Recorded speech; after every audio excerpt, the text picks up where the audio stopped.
जय श्री कृष्ण दोस्तों, बीएसरा फैमिली में आपका स्वागत है। दोस्तों, कार्तिक मास चल रहा है। कार्तिक मास का हर एक दिन बहुत ही पावन है और आज मैं आपको आंवला नवमी के दिन, जिसे अक्षय नवमी भी कहा जाता है, क्योंकि इस दिन की गई पाठ पूजा दान पुण्य अक्षय हो जाता है। 7 जन्मों तक उसका जो पुण्य होता है वो गिना जाता है। तो दोस्तों, आज मैं आपको पूरी जानकारी दूंगी कि अक्षय नवमी के दिन किस प्रकार आपको स्नान करना चाहिए, पूजा पाठ करनी चाहिए, क्या उपाय करना चाहिए, उन सब की जानकारी दूंगी। और इसकी एक छोटी सी कथा है, उसका भी बहुत महत्व है, क्योंकि आंवला वृक्ष के नीचे पूजा पाठ कर कर कथा को सुनने का विधान है। तो आज मैं आपको उसकी कथा भी सुनाऊंगी। दोस्तों, उससे पहले जो पहली बार मेरी वीडियो को सुन रहे हैं, देख रहे हैं, प्लीज़ मेरे चैनल को सब्सक्राइब अवश्य कर लें और वीडियो पसंद आती है तो प्लीज़ लाइक का बटन भी अवश्य दबाया करें और जो बेल आइकन का जो बटन होता है, जो घंटी का बटन होता है, उसको प्रेस कर दिया करें, ताकि जब भी मैं नई वीडियो अपलोड करती हूँ तो सबसे पहले आप तक पहुँच सके। तो दोस्तों, आंवला नवमी, जिसे अक्षय नवमी कहा जाता है, बहुत ही पावन दिन माना जाता है हमारे हिंदुओं में। इस दिन बहुत ही पाठ पूजा की जाती है, बहुत ही महत्व दिया जाता है। आंवले के वृक्ष में भगवान विष्णु और भगवान शंकर का वास माना गया है, क्योंकि जब माता लक्ष्मी, एक समय की बात है, जब माता लक्ष्मी धरती पर भ्रमण कर रही थी तो उनकी इच्छा हुई कि मैं एक साथ भगवान विष्णु की और शंकर भगवान की पूजा करूं। तब उन्होंने सोचा कि ऐसे कैसे संभव हो सकता है। तब उन्होंने विचार किया कि भगवान विष्णु की जो प्रिय तुलसी है और भगवान शंकर का जो बेल के गुण है वो आंवले में है। तो उन्होंने आंवले के वृक्ष की पूजा करी। तब भगवान विष्णु और शंकर प्रकट हुए और माता लक्ष्मी ने भोजन बनाया और उनको भोजन परोसकर बाद में स्वयं ग्रहण किया। उस दिन से आंवला के जो वृक्ष के नीचे भोजन करना, आंवले का पूजन करना बहुत ही महत्व होता है। और इस आंवले की पूजा करने से शरीर के सारे रोग दूर हो जाते हैं। आप निरोग रहता है शरीर। इसीलिए आंवले का सेवन करना, आंवले से स्नान करना बहुत ही महत्वपूर्ण होता है। कार्तिक मास की शुक्ल पक्ष नवमी को आंवला नवमी कहते हैं। तो इस दिन जो पूजा का शुभ मुहूर्त है दोस्तों, 6:45 से 11:54 तक है। 6:45 से 12 बजे से पहले ही आप पूजा कर लें। देखिए, सुबह स्नान करने वाले पानी में थोड़ा सा आंवले के पत्ते डालकर स्नान करने से आपका जो शरीर है वो निरोग हो जाता है। तो जरूर आंवले के पत्ते या आंवला डालकर अवश्य स्नान करना चाहिए। और सुबह स्नान करने के बाद आंवले की किस प्रकार पूजा करनी चाहिए, देखिए, सबसे पहले तो आप एक लोटे में शुद्ध जल लेकर उसमें 1 चम्मच दूध डाल लें और आंवले के जड़ पर अवश्य चढ़ाएं। फूल से, पुष्प से, चंदन से, रोली से, अक्षत से आंवले की पूजा करें। और इस दिन आंवले की 7 परिक्रमा अवश्य लगानी चाहिए।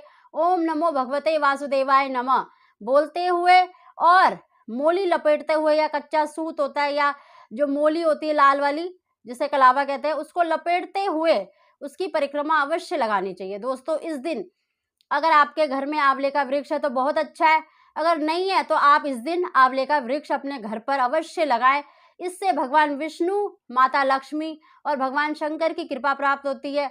इस दिन आंवले की पूजा करने से सुख, समृद्धि, सौभाग्य की प्राप्ति होती है। संतान की प्राप्ति के लिए भी आंवले की पूजा की जाती है और इसकी एक कथा भी है, मैं आपको जरूर सुनाऊंगी। दोस्तों, इस प्रकार आप आंवले की पूजा करें और आप सायंकाल के समय भी आंवले की पूजा करें। हो सके तो आंवले के वृक्ष के नीचे अगर आप भोजन नहीं कर सकते तो आंवले का सेवन अवश्य करना चाहिए। आंवला किसी न किसी प्रकार से आपको किसी न किसी रूप में ग्रहण जरूर करना चाहिए, खाना चाहिए, और आंवले का दान अवश्य करना चाहिए।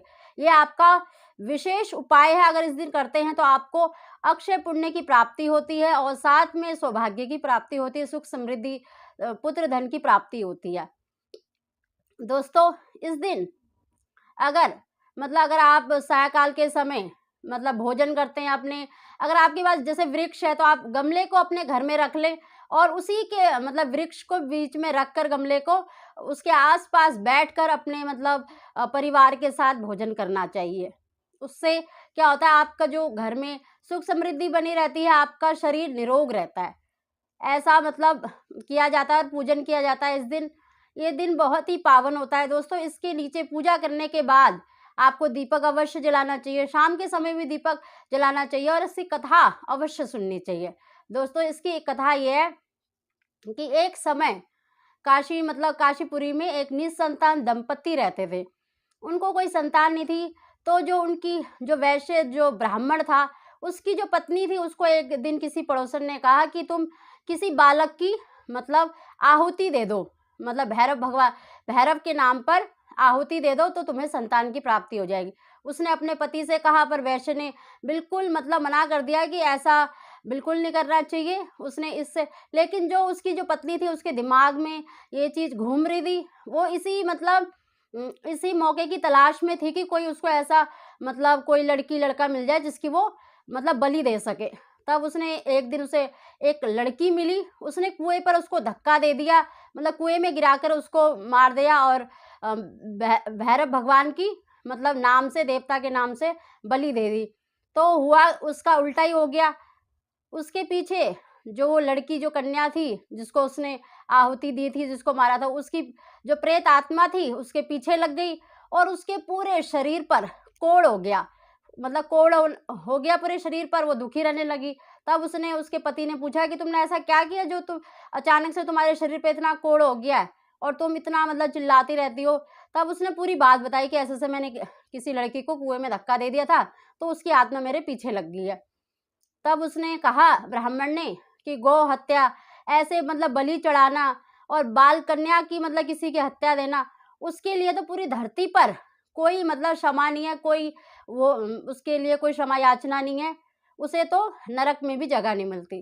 तब उसने कहा कि तुम गंगा किनारे जाओ, वहाँ पर भगवान का भजन करो और वहाँ स्नान करो, वही तुम्हारी मतलब पापों को क्षमा कर सकते हैं। तब उसने ऐसा ही किया, गंगा जी की मतलब आराधना करी, पूजा करी।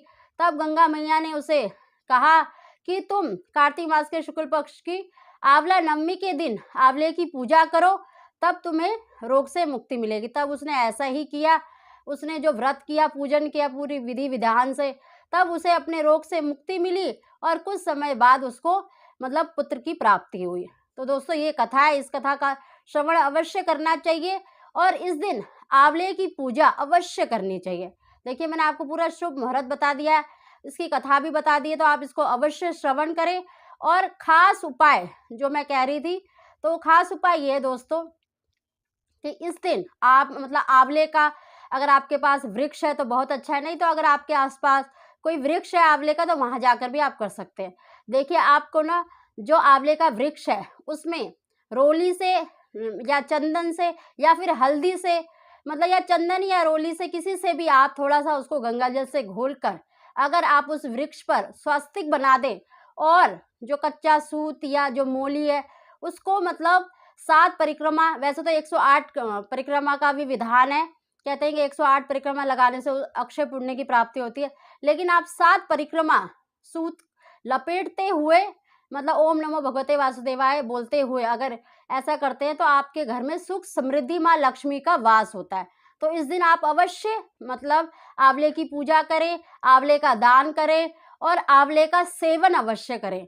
अगर आप मतलब आंवले के वृक्ष के नीचे भोजन नहीं कर सकते तो आंवला जरूर खाना चाहिए, इससे आपका शरीर निरोग रहता है। दोस्तों आंवला नवमी बहुत ही महत्व रखती है, बहुत ही महत्वपूर्ण है हमारे हिंदुओं में। इसकी मतलब पूजन करने से सभी सुखों की प्राप्ति होती है। तो आप अवश्य आंवला नवमी के दिन आंवले की पूजा करें, दान करें और स्नान अवश्य करें। अगर दोस्तों आपको मेरी जानकारी पसंद आती है तो प्लीज़ वीडियो को लाइक करें। आप सभी को जय